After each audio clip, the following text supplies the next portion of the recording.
हर हर महादेव। श्री शिवाय नमस्तुभ्यम। श्री गणेशाय नमः। श्री शिव महापुराण का छठा एवं सातवां अध्याय प्रारंभ। शिव पुराण के श्रवण की विधि तथा श्रोताओं के पालन करने योग्य नियमों का वर्णन। शौनक जी कहते हैं, महाप्राज्ञ व्यास शिष्य सूत जी, आपको नमस्कार है। आप धन्य हैं, शिव भक्तों में श्रेष्ठ हैं। आपके महान गुण वर्णन करने योग्य हैं। अब आप कल्याणमय शिव पुराण के श्रवण की विधि बतलाइए, जिससे सभी श्रोताओं को संपूर्ण उत्तम फल की प्राप्ति हो सके। सूत जी ने कहा, मुनि शौनक, अब मैं तुम्हें संपूर्ण फल की प्राप्ति के लिए शिव पुराण के श्रवण की विधि बता रहा हूँ। पहले किसी ज्योतिषी को बुलाकर दान मान से संतुष्ट करके अपने सहयोगी लोगों के साथ बैठकर बिना किसी विघ्न बाधा की कथा की समाप्ति होने के उद्देश्य से शुद्ध मुहूर्त का अनुसंधान कराएं और प्रयत्न पूर्वक देश देश में स्थान स्थान पर यह संदेश भेजें कि हमारे यहाँ से पुराण की कथा होने वाली है। अपने कल्याण की इच्छा रखने वाले लोगों को उसे सुनने के लिए अवश्य पधारना चाहिए। कुछ लोग भगवान श्री हरि की कथा से बहुत दूर पड़ गए हैं। कितने ही स्त्री शूद्र आदि भगवान शंकर के कथा कीर्तन से वंचित रहते हैं। उन सबको भी सूचना हो जाए, ऐसा प्रबंध करना चाहिए। देश देश में जो भगवान शिव के भक्त हों तथा शिव कथा के कीर्तन और श्रवण के लिए उत्सुक हों, उन सबको आदर पूर्वक बुलवाना चाहिए और आए हुए लोगों का सब प्रकार से आदर सत्कार करना चाहिए। शिव मंदिर में, तीर्थ में, वन प्रांतों में अथवा घर से शिव पुराण की कथा सुनने के लिए उत्तम स्थान का निर्माण करना चाहिए।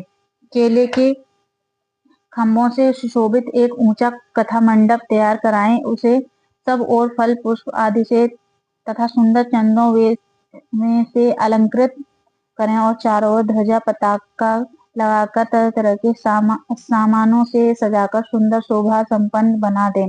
भगवान शिव के प्रति सब प्रकार के उत्तम भक्ति करनी चाहिए। वहीं सब तरह से आनंद का विधान करने वाली है परमात्मा भगवान शंकर के लिए दिव्य आसन का निर्माण करना चाहिए तथा कथावाचक के लिए भी एक ऐसा दिव्य आसन बनाना चाहिए जो उनके लिए सुखद हो सके। उन्हें नियम पूर्वक कथा सुनने वाले श्रोताओं के लिए भी यथा योग्य सुंदर स्थानों की व्यवस्था करनी चाहिए। अन्य लोगों के लिए भी साधारण स्थान ही रखने चाहिए। जिसके मुख से निकली हुई वाणी देहधारियों के लिए कामधेनु के समान अभीष्ट फल देने वाली होती है, उस पुराण वेत्ता विद्वान वक्ता के प्रति तुच्छ वृद्धि कभी नहीं करनी चाहिए। संसार में जन्म तथा गुणों के कारण बहुत से गुरु होते हैं, परंतु उन सब में पुराणों का ज्ञाता विद्वान ही परम गुरु माना गया है। पुराण वेत्ता पवित्र, दक्ष, शांत, ईर्ष्या पर विजय पाने वाला, साधु और दयालु होना चाहिए। ऐसा प्रवचन कुशल विद्वान इस पुण्यमयी कथा को कहे। सूर्योदय से आरंभ करके 3:30 पहर तक उत्तम बुद्धि वाले विद्वान पुरुष को शिव पुराण की कथा सम्यक रीति से वांचनी चाहिए। मध्याह्न काल में 2 घड़ी एक कथा बंद रखनी चाहिए, जिससे कथा कीर्तन से अवकाश पाकर लोग मलमूत्र त्याग कर सकें। कथा प्रारंभ के दिन से एक दिन पहले व्रत ग्रहण करने के लिए वक्ता को छोड़ करा लेना चाहिए। जिन दिनों कथा हो रही हो उन दिनों प्रयत्न पूर्वक प्रातः काल का सारा नित्य कर्म संक्षेप से ही कर लेना चाहिए। वक्ता के पास उसकी सहायता के लिए एक दूसरा वैसा ही विद्वान स्थापित करना चाहिए। वह भी सब प्रकार के संशयों को निवृत्त करने में समर्थ और लोगों को समझाने में कुशल हो। कथा में आने वाले विघ्नों की निवृत्ति के लिए गणेश जी का पूजन करें। कथा के स्वामी भगवान शिव की तथा विशेषतः शिव पुराण की पुस्तक की भक्ति भाव से पूजा करें। तत्पश्चात उत्तम बुद्धि वाला श्रोता तन मन से शुद्ध एवं प्रसन्नचित्त हो आदर पूर्वक शिव पुराण की कथा सुने। जो वक्ता और श्रोता अनेक प्रकार के कर्मों में भटक रहे हों, काम आदि 6 विकारों से युक्त हों, स्त्री में आसक्ति रखते हों और पाखंडपूर्ण बातें करते हों, वे पुण्य के भागी नहीं होते। वे लौकिक चिंता तथा धन ग्रह एवं पुत्र आदि की चिंता को छोड़कर कथा में मन लगाए रहते हैं। उन शुद्ध बुद्धि पुरुषों को उत्तम फल की प्राप्ति होती है। जो श्रोता श्रद्धा और भक्ति से युक्त होते हैं, दूसरे कर्मों में मन नहीं लगाते और मौन, पवित्र एवं उद्वेग शून्य होते हैं, वे ही पुण्य के भागी होते हैं। सूत जी बोले, शौनक, अब शिव पुराण सुनने का व्रत लेने वाले पुरुषों के लिए जो नियम है उन्हें भक्ति पूर्वक सुनो। नियम पूर्वक इस श्रेष्ठ कथा को सुनने से बिना किसी विघ्न बाधा के उत्तम फल की प्राप्ति होती है। जो लोग दीक्षा से रहित हैं उनका कथा श्रवण में अधिकार नहीं है, अतः मुने कथा सुनने की इच्छा वाले सब लोगों को पहले वक्ता से दीक्षा ग्रहण करनी चाहिए।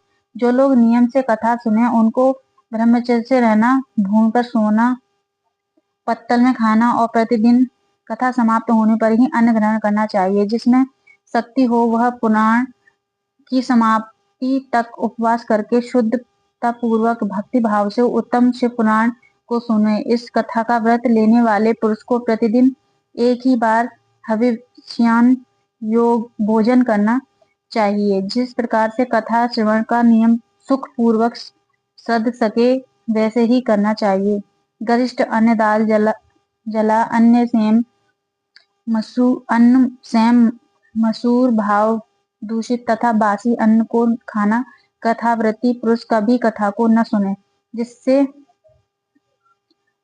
जिसने कथा का व्रत ले रखा हो वह पुरुष प्याज, लहसुन, हींग, गाजर, मादक वस्तु तथा आमिष कभी कहीं जाने वाली वस्तुओं को त्याग दे।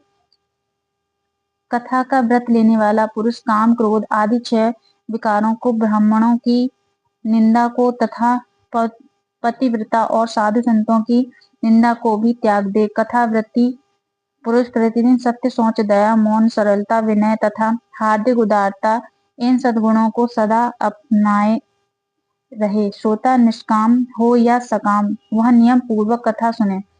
सकाम पुरुष अपनी अभीष्ट कामना को प्राप्त करता है और निष्काम पुरुष मोक्ष पा लेता है। दरिद्र, क्षय का रोगी, पापी, भाग्यहीन तथा संतान रहित पुरुष भी इस उत्तम कथा को सुने। काक, बंध्या आदि जो 7 प्रकार की दुष्टा स्त्रियां हैं वे तथा जिनका गर्भ गिर जाता हो वह इन सभी को शिव पुराण की उत्तम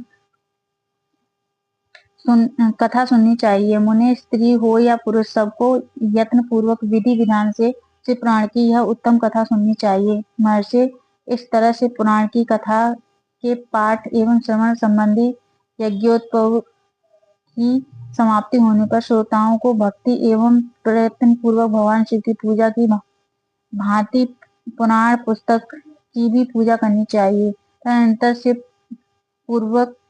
तदनंतर विधि पूर्वक वक्ता का भी पूजन करना चाहिए। पुस्तक को आच्छादित करने के लिए नवीन एवं सुंदर बस्ता बनावें और उसे बांधने के लिए दृढ़ एवं दिव्य डोरी लगावें। फिर उसका विधिवत पूजन करें। मुनिश्रेष्ठ, इस प्रकार महान उत्सव के साथ पुस्तक और वक्ता की विधिवत पूजा करके वक्ता की सहायता के लिए स्थापित हुए पंडित का भी उसी के अनुसार धन आदि के द्वारा उससे कुछ ही कम सत्कार करें। वहां आए हुए ब्राह्मणों को अन्न धन आदि का दान करें। साथ ही गीत, वाद्य और नृत्य आदि के द्वारा महान उत्सव रचाएं। मुने, यदि श्रोता विरक्त हो तो उसके लिए कथा समाप्ति के दिन विशेष रूप से उस गीता का पाठ करना चाहिए जिसे श्री रामचंद्र जी के प्रति भगवान शिव ने कहा था।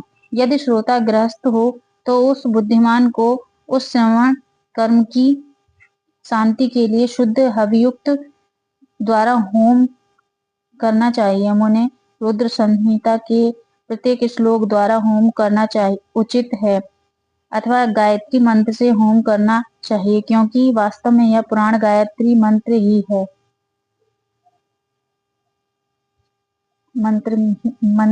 गायत्री मंत्र में ही है अथवा शिव पंचाक्षर मूल मंत्र से हवन करना उचित है। होम करने की शक्ति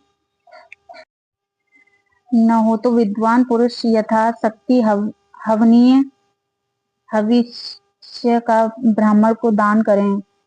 न्यूनातिरिक्त रूप दोष की शांति के लिए भक्ति पूर्वक शिव सहस्त्र नाम का पाठ अथवा श्रवण करें। इससे सब कुछ सफल होता है, इसमें संशय नहीं है, क्योंकि तीनों लोकों में उससे बढ़कर कोई वस्तु नहीं है। कथा श्रवण संबंधी व्रत की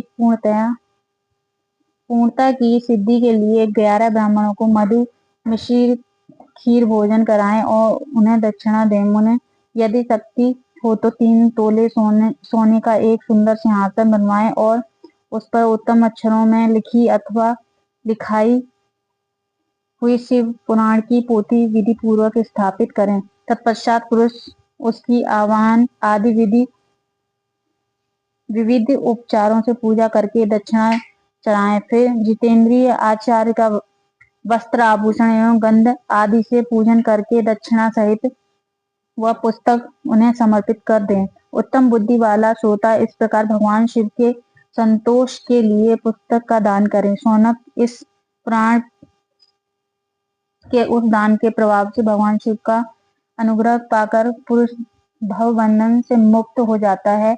इस तरह विधि विधान का पालन करने पर श्री संपन्न शिव पुराण संपूर्ण फल को देने वाला तथा भोग और मोक्ष का